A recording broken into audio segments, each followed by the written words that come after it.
Starbucks is the largest cafe chain in the world. Yet in 1971, it was just a modest shop tucked away in Seattle. Few could have imagined that this small business could one day influence global culture and become a household name across the planet. This is a story of ambition and opportunity, where a simple idea would eventually change the habits of millions around the world.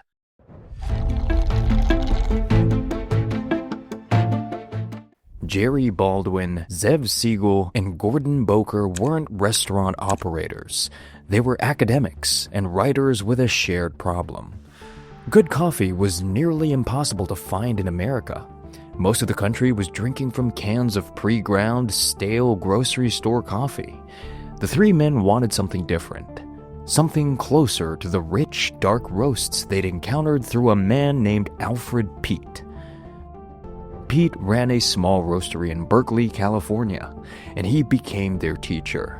He showed them how to roast beans properly, how to taste for quality, how coffee could be treated less like a commodity and more like a craft. Inspired, the trio opened their own store at 2000 Western Avenue, later moving to the now famous spot at 1912 Pike Place. They needed a name. Boker, due to his love of old seafaring literature, pulled one from a 19th century whaling novel, Starbucks. In its first decade, Starbucks sold no drinks of any kind. It was a merchant of whole beans and roasting equipment, a shop for people who wanted to make great coffee at home. It was respected among Seattle's food lovers, but it was still just one store among many in a mid-sized American city. That would have remained the case, if not for a chance encounter in 1981 with a salesman from New York.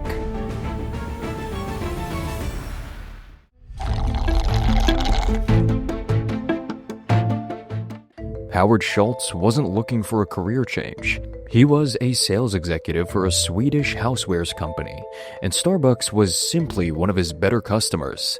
Noticing they were ordering a substantial amount of coffee grinders, he flew out to see the operation for himself. What he found impressed him greatly. The staff treated coffee with a level of care he hadn't seen at other retailers.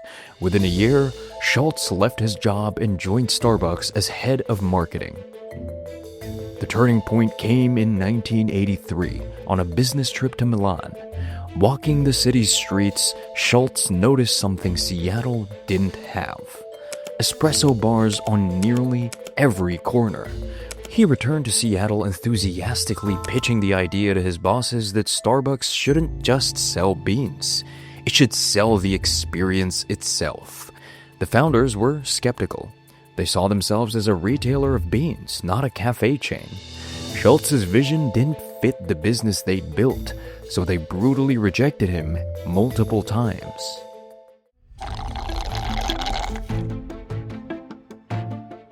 That's when Schultz hit his breaking point. He left Starbucks to build his own cafe, which focused entirely on experience and community. He called it Il Giornale, which translates to the daily in English. It was a financial struggle in its earliest months, but slowly it found an audience. Then, in 1987, an opportunity arrived that Schultz could not have planned for. The original founders decided to sell the Starbucks name, its handful of stores, and its roasting plant. Schultz, backed by investors, bought the company for roughly $3.8 million. Starbucks was about to become something else entirely.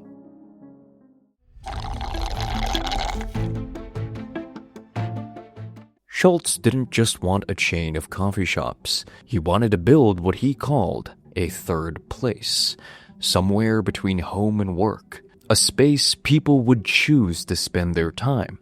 To achieve this, Schultz knew his staff needed to be on their A-game. So Starbucks extended healthcare benefits to part-time employees and introduced Beanstalk. It was a gamble that happier employees would ultimately justify the extra expense, and it largely paid off. By 1992, Starbucks was ready to go public. The IPO raised enough capital for Starbucks to grow aggressively, and by the turn of the millennium, Howard Schultz had expanded to 2,500 locations in North America. From there, Starbucks kept expanding into countries like the United Kingdom and China, even adapting menus and store designs to local tastes while keeping the core experience recognizable. It looked unstoppable, but soon they would find out it wasn't. By 2007, the breakneck growth was starting to show its cost. Quality had slipped. Espresso machines had been redesigned for speed, sacrificing some of the theater that once defined the in-store experience. Schultz, who had stepped back from day-to-day leadership years earlier, returned as CEO in January 2008 to confront a company in distress. Roughly 600 underperforming U.S. stores were closed, thousands of jobs were cut, and for one afternoon in February 2008, every Starbucks store in the country closed simultaneously so staff could be retrained on how to properly pull a shot of espresso. Over the next several years, Starbucks streamlined its operations, leaned into loyalty rewards years ahead of most competitors, and returned to consistent growth. Today, Starbucks operates more than 40,000 stores across upwards of 80 countries. It is, by almost any measure, the largest cafe chain the world has ever seen, built from a single store in a Seattle market that sold nothing but whole beans.